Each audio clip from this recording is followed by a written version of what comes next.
জয় মা, জয় মা, জয় মা। আমার সকল ইউটিউবের প্রত্যেককে আমার আন্তরিক প্রীতি, অভিনন্দন, ভালোবাসা। আমি আরও একবার কৃতজ্ঞতা এবং ধন্যবাদ জানাই যে আমার প্রোগ্রামটা আপনারা দেখছেন, লাইক করছেন, কমেন্ট করছেন, খুব ভালো লাগছে। আজকে যে আমি বিষয়টা নিয়ে আলোচনা করব, 2024 সাল, আমরা আজকে শেষ জায়গায় দাঁড়িয়ে এসেছি। আর হাতে কটা দিন। এই 2024 সালে আমরা পাচ্ছি 30শে ডিসেম্বর, সোমবার যুক্ত বকুল অমাবস্যা। যে বকুল অমাবস্যার মাহাত্ম্য, এই 2024 সাল প্রত্যেকটা অমাবস্যা আপনারা আমার কাছে যোগাযোগ করেছেন, অনেকেই এসেছেন, যজ্ঞ আহুতি পুজো পাঠের মাধ্যমে প্রত্যেকের আমি ক্রিয়া করেছি, কাজ করে দিয়েছি। তা এই 2024 সাল 30শে ডিসেম্বর প্রত্যেকটা অমাবস্যার প্রত্যেকটা নামকরণ আছেন। যেমন পূর্ণিমার নামকরণ আছে কোজাগরী পূর্ণিমা, প্রত্যেকটা যেমন পূর্ণিমার নাম আছে, সেরকম অমাবস্যার কিন্তু প্রত্যেকটা অমাবস্যার নামকরণ আছে। আমরা ভাদ্র মাসে কৌশিকী অমাবস্যাটাকে বলি, ভাদ্র মাসে অমাবস্যাটাকে কি বলি, কি আলোক উজ্জ্বল কৌশিকী অমাবস্যা। জ্যৈষ্ঠী মাসে বলি ঠাকুরের শ্রী শ্রী পরমহংসদেব রামকৃষ্ণ পরমহংসদেবের ফলহারিণী মহাকালী অমাবস্যা। আমরা কালী পুজো অমাবস্যাটা কি বলি, দীপান্বিতা কালী পূজা অমাবস্যা। আমরা মহালয়া অমাবস্যাটা কি বলি, দেবীপক্ষের শেষে মাতৃপক্ষের শুভ সূচনায় মহালয়া অমাবস্যা। আমরা 30শে ডিসেম্বর সোমবার যুক্ত দেবাইদেব মহাদেব, মহাদেব মহাত্রাণ মহাযোগী মহেশ্বর মহাপাপ হরং দেব মকারায় নমো নম, প্রত্যেকের নাম গোত্র দিয়ে এই 30শে ডিসেম্বর সোমবার বকুল অমাবস্যা যোগে শুভ সন্ধ্যায় আমার বেহালা শিলপাড়া নিজ গৃহ মন্দিরে প্রত্যেকের মনোবাসনা মনস্কামনার জন্য হোম পূজা যজ্ঞের আমি বিশেষ আয়োজন করেছি। এত বছরে আমি এই জগতে আছি, এতটা মাস করছি, প্রত্যেকটা মাসে অবশ্যই আমি কাজ করি। এখনো পর্যন্ত অনেক শুভবুদ্ধি সম্পূর্ণ মানুষ আমাকে, আমার শিষ্য ভক্ত, অনেক মানুষ আমাকে এই জায়গায় খুব ভালো লাগে তাদের বক্তব্য, এবং খুব ভালো লাগে আমার সাথে কথা বলে তারা, যে আপনি একমাত্র যে প্রত্যেকটা অমাবস্যায় কাজ করে। আমি একজন জ্যোতিষশাস্ত্রের ঘরানায় আছি, আমি জ্যোতিষশাস্ত্রের আলোকে আছি, আমি একটা তন্ত্রের কাজ করি। তা আমি অমাবস্যায় যদি যে কাজগুলো না করতে পারলাম, আমি কখন করব? আমি অমাবস্যায় বকুল অমাবস্যায় কাজ করলাম না, আমি চলে গেলাম কোথাও, এটা উত্তম শাস্ত্রী করে না। আমি আগেও বলেছি, এখনও বলছি, আমি একটা পরিবারের জন্ম, আমাকে হাজার পরিবার নিয়ে চলতে হয়। একটা পরিবার তো আমার জন্ম হয়েছে, কিন্তু এখন আমার বর্তমান যে অবস্থা, আমাকে হাজার হাজার পরিবার নিয়ে চলতে হয়। আর আপনারা জানেন, আমি আগেও বলেছি, আজও বলছি, এই জ্যোতিষতন্ত্রের আলোক ছাড়া আমার কিচ্ছু আর নেই। এটাই আমার জ্ঞান, এটাই আমার ধ্যান, এটাই আমার সব কিছু। এর বাদ দিয়ে আমার আর কোনো জগৎ নেই। আমি এটা নিয়েই মানুষকে যতটুকু পরিষেবা দেওয়ার, যতটুকু আমার জ্ঞান বুদ্ধি আছে, আমি কি আর বিরাট জ্ঞানী গুণী মানুষ, তা মোটেই আমি বলবো না।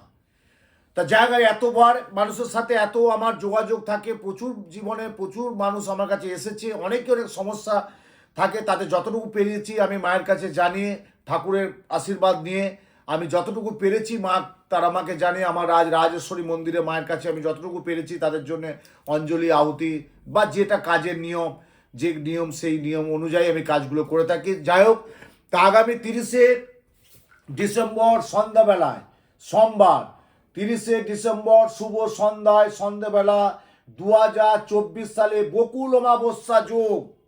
এই বকুল অমাবস্যা কি বলছে, যারা এই বকুল অমাবস্যায় আহুতি দেবেন, কেন 30শে ডিসেম্বর সোমবার ভোর 4:10 পর্যন্ত অমাবস্যা থাকছে, তার আগের দিন রবিবার 3:48 গতে অমাবস্যা পড়ছে, অর্থাৎ 29শে ডিসেম্বর রবিবার শেষ রাত 3:48 গতে অমাবস্যা পড়ছে। আর 30শে ডিসেম্বর সোমবার ভোর শেষ 4:10 পর্যন্ত অমাবস্যা থাকছে। আমরা সারা দিন আমি অমাবস্যা পাচ্ছি সোমবার। আমার সকালবেলা কিছু মাঙ্গলিক, কালসর্প, ভৌমদোষ, সাড়ে সেই দোষগুলো আমি কাটাবো পুজো পাঠের মাধ্যমে। তারপর আমি সন্ধ্যাবেলা মহাযজ্ঞে আমি ব্রত থাকবো। তা প্রত্যেকের জন্য বলেছি, আমি আগেও বলেছি যে যজ্ঞটা কি, এই যজ্ঞের বৈশিষ্ট্য কি, যজ্ঞের তাৎপর্যপূর্ণ কি, এটা আমার মতো একজন সাধারণ এই জ্যোতিষতন্ত্রের আলোকে যে আমি আছি, আমার মতো মানুষকে বোঝাতে হয় না। আপনারা সবাই অবগত থাকেন যে যজ্ঞ হচ্ছে একটা লেলিয়ান শিখা। এই যজ্ঞের মাধ্যমে আহুতি, পূর্ণাহুতি, নাম গোত্র দিয়ে আপনার বাড়িতে গৃহপ্রবেশ করবেন, সেখানেও যোগ্য। আপনার ছেলে উপনয়ন দেবে, সেখানেও যোগ্য। আপনার ছেলের অন্নপ্রাশন, সেখানে একটা আহুতি যোগ্য করায়। আপনি কোনো শ্রাদ্ধ ক্রিয়া করবেন বা কোনো গঙ্গা বা কোথাও যাবেন, সেখানেও ঠাকুরমশাই বলেন একটু যোগ্য করালে হয়তো ভালো হয়। বা কোনো শান্তি সংস্থা, নবগ্রহ যোগ্য, সেখানেও যোগ্য। যোগ্য কি? পাপের ভাগকে কমিয়ে দেয়। আমরা সাধারণ মানুষ পাপ করে থাকি, এই পাপের ভাগটা যে কমিয়ে দেয় সেটা হচ্ছে যজ্ঞ। এবং সেই যজ্ঞে যে আমরা লেলিয়ান শিখাটা নিতে পারি, সে শিখা যদি আমরা আগুনের তাপটা, কবিগুরু রবীন্দ্রনাথের কথাই তো জানেন, আগুনের পরশমণি, ওনার কথাই ওনার গানের মাধ্যমেই আছে। সে আগুনের পরশমণি যদি আপনি নিতে পারেন, এই 2024 সাল 30 ডিসেম্বর, 30 ডিসেম্বর সোমবার, যা শেষ ভালো তার সব ভালো। ঈশ্বর আছেন। ঠাকুর শ্রী শ্রী রামকৃষ্ণ পরমহংসদেব 1 জানুয়ারি 2025 সাল কল্পতরু উৎসব, ভবতারিণী মায়ের মন্দির, কি কালীঘাটে, কি তারাপীঠ, কি কামাখ্যা, কি বড়মা, কি দক্ষিণেশ্বর ভবনতে লক্ষাধিক মানুষের জনসমাগম। তা এই যে কল্পতরু, তার পরদিন পারি পাচ্ছি আমরা কল্পতরু উৎসব।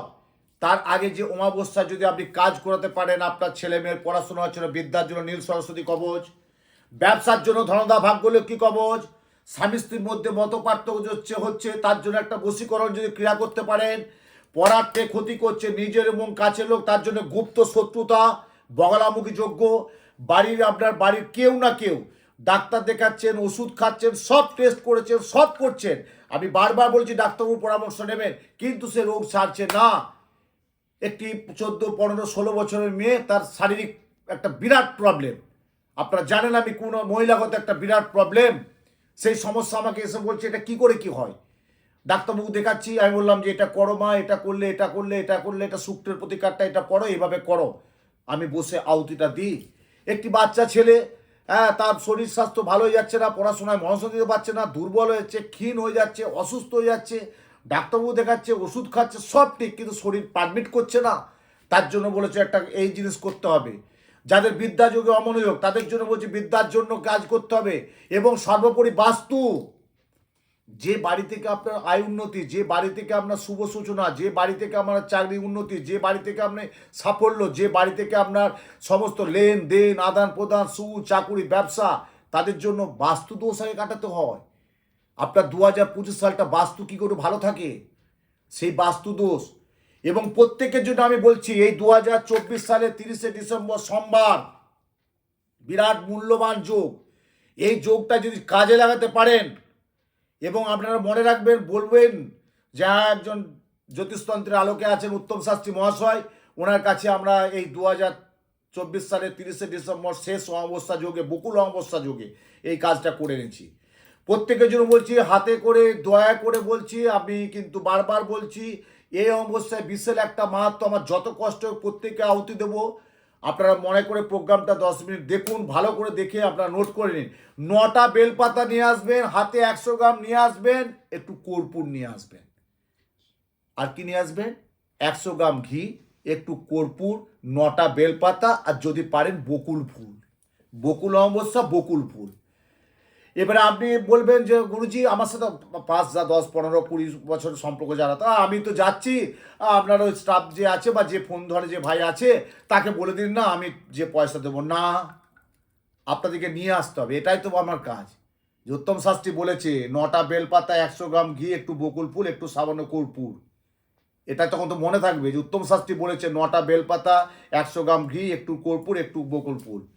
এটা হাতে করে নিয়ে আসবেন। যার যা রাশি, প্রত্যেকের নাম গোত্র রাশি একটা থাকে, যার রাশি, যার মেয়ের রাশি, নম শ্রী শ্রী বকুল অমাবস্যা পূর্ণযোগে পূর্ণলগ্নে নম সম্ভারস্যযুক্ত বকুল অমাবস্যা যোগে 2024 সালে 30 ডিসেম্বর শেষ অমাবস্যা যোগে মেষ রাশয় স্রহা, নম বিশ্ব রাশয় স্রহা, নম মিথুন রাশয় স্রহা, নম কর্কট রাশয় স্রহা, নম সিংহ রাশয় স্রহা, নম কন্যা রাশয় স্রহা, নম তুলা রাশয় স্রহা, নম বৃশ্চিক রাশয় স্রহা, নম ধনু রাশয় স্রহা, নম মকর রাশয় স্রহা, নম কুম্ভ রাশয় স্রহা, নম মীন রাশয় স্রহা, নম মেন রাশয় স্রহা। প্রত্যেক যাদের রাশি তাদের করব কাজ, এবং প্রত্যেকটা এটা মিলে নেবেন।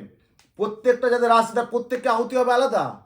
মেষ রাশির মঙ্গল, তাহলে মেষ রাশির মঙ্গল যদি আমি কি দেবো? শ্বেত চন্দন, লাল চন্দন বিল্লপত্র দিয়ে আমি আহুতি দেবো। বৃষরাশি শুক্রের কি দেবো? সাদা আবির, সাদা আবির আতপ চাল। মিথুন রাশির বুধের জন্য সবুজ আবির এবং গোগুল, সেই যে আমার ধুনোর যে গোগুল পাওয়া যায়। কর্কট চন্দ্রের রাশি, প্রত্যেকটা রাশির প্রত্যেকটা দ্রব্য উপাচার আমার কাছে থাকবে, মেল এলিমেন্ট প্রত্যেকে দেবো। কিন্তু আমার বাড়িতে পুজো যখন দিতে আসবে, মিষ্টি ফল মিষ্টান্ন, মায়ের শাড়ি, আলতা সিঁদুর যাই নিয়ে আসুন, তার সাথে কিন্তু 9টা বেলপাতা, 100 গ্রাম ঘি, একটু বকুল ফুল, একটু কর্পূর নিয়ে যোগাযোগ করবেন চেম্বারে। কারণ আমি বারবার বলেছি, আমরা কি বলেছি? যজ্ঞ। আমরা যে যজ্ঞটা কি বলে? যজ্ঞ। আমরা যে যজ্ঞটা করি, এটা কি বলে? আমাদের যজ্ঞটা একটা নাম আছে, জানেন তো? এই যজ্ঞের একটা বিরাট নাম আছে, এটা বলে হবন কুণ্ড। যেটা আমি করি হবন কুণ্ড, এটা একটা যজ্ঞের নাম আছে হবন কুণ্ড। যে আমরা বেলকাঠটা দিই, এই বেলকাঠটা হচ্ছে সমস্ত আমাদের প্রেরণা, সমস্ত প্রেরণা। এবং যে আগুনটা ঘিতে যে ঘিটা দিই, সেটাকে আমরা বলি কি? সম্পর্ক। মানে আমার সাথে আপনার বা আপনার সাথে বাড়ির যার যার সম্পর্ক, যাতে সম্পর্কটা ঠিকঠাক থাকে। এবং যে যজ্ঞটা করি সেটা হচ্ছে বিবেক যজ্ঞ। বিবেক, আপনি যখন ঘিটা দেবেন না, আপনার যজ্ঞের মধ্যে একটা বিবেক সত্তা কাজ করবে এবং জাগ্রনিষ্ঠ হবে, জাগ্রনিষ্ঠ হবে বিবেক। এবং যখন আহুতিতে দেবেন তখন প্রেম, আপনার প্রেমের মধ্যে একটা আহুতি আসবে। আর যখন পূর্ণ আহুতি হয়, যাবেন অনেকেই বাড়িতে পুজো করে ঠাকুরমশাই কি বলে? উঠে দাঁড়ান, পূর্ণ আহুতি হবে। তখন আমরা কি বলি? ও পূর্ণ মেদং। তখন ওটা কি বলে? অনাবর আনন্দ। পূর্ণ আহুতি যখন দেবে, এটাকে বলে অনাবির আনন্দ। তাই আগামী 30শে ডিসেম্বর সোমবার পূর্ণযোগে পূর্ণলগ্নে 2024 সালের শেষ অমাবস্যা যোগে যা শেষ ভালো, তার সব ভালো। এবং তারপর দিন 31 ডিসেম্বর, তারপর দিন আমরা পাচ্ছি 1 জানুয়ারি। প্রত্যেকেই ভালো থাকুন, সুস্থ থাকুন, সুন্দর থাকুন, আনন্দ থাকুন। এবং যেটা আমি বললাম, ওই দিন কিন্তু নিরামিষ আহার করবেন। আর যারা যোগাযোগ করতে যাবেন, কালসর্প, মাঙ্গলিক, ভৌমদোষ, সাড়ে বিষ যোগ, যা যা দোষ আছে, সেই দোষটা আমি কাটাবো। প্রত্যেকে রাশি অনুযায়ী আমি যজ্ঞের আহুতি দেবো। তার কি উপাচার সেটা আমি নিয়ে রাখবো। আপনারা হাতে করে 9টা বেলপাতা, 100 গ্রাম ঘি, একটু কর্পূর, আর যদি বকুল ফুল সংগ্রহ করতে পারেন, বকুল ফুল নিয়ে আসবেন। আর চেম্বারে আগে যোগাযোগ করবেন। কি সমস্যা আমাকে তোকে জানতে হবে, সেই সমস্যার জন্য চেম্বারে যোগাযোগ করবেন। প্রত্যেকেই ভালো থাকুন, ঈশ্বরের কাছে প্রার্থনা করি, মা ভবতারীর কাছে প্রার্থনা করি, আমার পরম প্রেমময় ঠাকুর শ্রী রামকৃষ্ণ দেবের কাছে প্রার্থনা করি, প্রভুর কাছে প্রার্থনা করি, রাধা কৃষ্ণের কাছে প্রার্থনা করি, মা রাজরাজেশ্বরীর কাছে প্রার্থনা করি, মা তারার কাছে প্রার্থনা করি, মা কামাখ্যা দেবীর কাছে প্রার্থনা করি। আপনাদের সার্বিক মঙ্গল হোক, উন্নতি হোক, ভালো থাকুন, সুস্থ থাকুন, সুন্দর থাকুন, আনন্দ থাকুন, সাথে থাকুন। জয় মা।